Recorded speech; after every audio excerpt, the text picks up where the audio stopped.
যেদিন আমার এই সুন্দর পৃথিবীতে আগমন হয়েছিল সেটি হচ্ছে আজকের এই দিন। বুঝতেই পারছো কোন দিনের কথা বলছি, আমার জন্মদিনের কথাই বলছি। সিম্পলভাবেই আমার জন্মদিনটি প্রতি বছরই কাটে। সকাল থেকে তো একদমই টাইম হয়নি, স্কুল গেছিলাম, স্কুল থেকে এসে তাড়াহুড়ো করে রেডি হয়েছি। তারপরে এই যে অনুপম আনতে এসেছিলো, ওর সঙ্গে আমি যাচ্ছি এখন পুজো দিতে। তখন বাজে 11:30 বা 12টা এরকম হতে যায়। দেখি রাস্তা, বুঝতে পারছো গরমে রাস্তা একদম ফাঁকা। আর চলে গেছিলাম এই যে মন্দিরে, আমাদের হট্টনগর মন্দিরে। বাবার কাছে প্রথমে পুজো দেওয়ার জন্য এই যে এখানে ধূপ আর মিষ্টি কিনে নিয়েছিলাম, মিষ্টি ভোগ। আর এখানে পুজো দেওয়া চলছে, ভীষণই ভিড় ছিল। আজকে সোমবার যেহেতু, আজকে আমার জন্মদিনের বারটাও বেশ মিলে গেছে সোমবার, তাই এই যে মন্দিরে ভিড় ছিল। মন্দিরে সুন্দরভাবে পুজো দেওয়া হয়ে গেছে বাবার কাছে। আর এখানে তারপরে চলে এসেছি আমাদের এখানে মায়ের মন্দিরে, কালীমাতার মন্দিরে। এখানে প্রতি বছর আমি এখানে পুজো দিতে একদমই ভুলি না, তাই এখানে চলে এসেছি। আর এখানে আজকে আমাদের বন্ধু সৌমন নতুন স্কুটি কিনেছে, ওর স্কুটিটা এখানে পুজো হচ্ছে, তাই আমরা দুজন একসঙ্গে আজকে পুজো দেব। এই যে যাই হোক, বন্ধু একজন পেলাম, ওর স্কুটিটা প্রথমে পুজো দেওয়া হয়ে গেলে তারপর আমরা একসঙ্গে অঞ্জলি দিয়ে দেবো। ওর স্কুটির পুজো দেওয়া প্রায় কমপ্লিট। এই যে আমাদের মায়ের মন্দির, এটা বেশ সুন্দর তাই না? সমস্ত মায়ের মন্দির সুন্দর হয়, আমারও বোকা বোকা কথা যেমন। ওর গাড়ির পুজো দেওয়া হয়ে গেছে, একদমই কমপ্লিট। আর এই যে লাস্টে এই যে দেখো, এই যে লেবুর ওপর দিয়ে ওকে যেতে বলেছে, তাই ও এখন চালিয়ে ওটার উপর নিয়ে যাবে।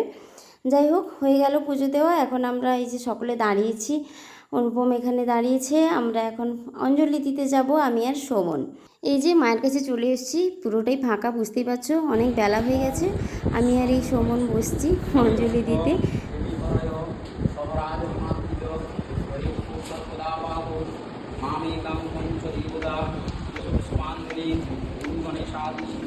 পুজোতে আমাদের কমপ্লিট, এখন যাব আমরা পেট পুজো করতে।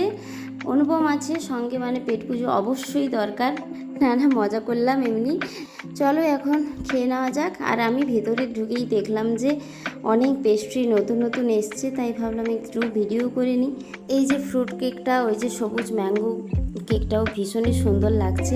আর এখানে জামাই ষষ্ঠীর স্পেশালও কেক হয়েছে, দেখো মিষ্টির হাঁড়ির কেকটা ভীষণই দারুণ লাগছে দেখতে, তাই একটু ভিডিও করে নিলাম।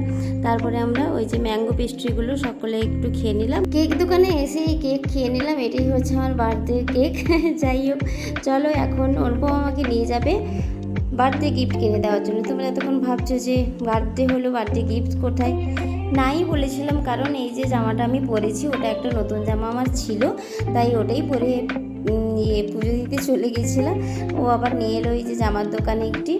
এই যে জামাগুলো দেখো কেমন লাগছে, ভীষণ ভালো লাগছে। কুর্তি টাইপ জিনিসগুলো নিচ্ছিলাম কটনের, যেহেতু ভীষণ গরম পড়েছে। আর অন্যান্য জামা আর হেভি ওয়েটের জামার পরতে ভালো লাগে না। দেখো এই ও জামাটা কেমন লেগেছে জানিও তো, এটাই নিয়েছি। যাই হোক, এখন বাড়ি চলে এসেছি। বাড়ি এসে অবস্থা একদমই খারাপ, টিপ একদম ঘেটে গেছে।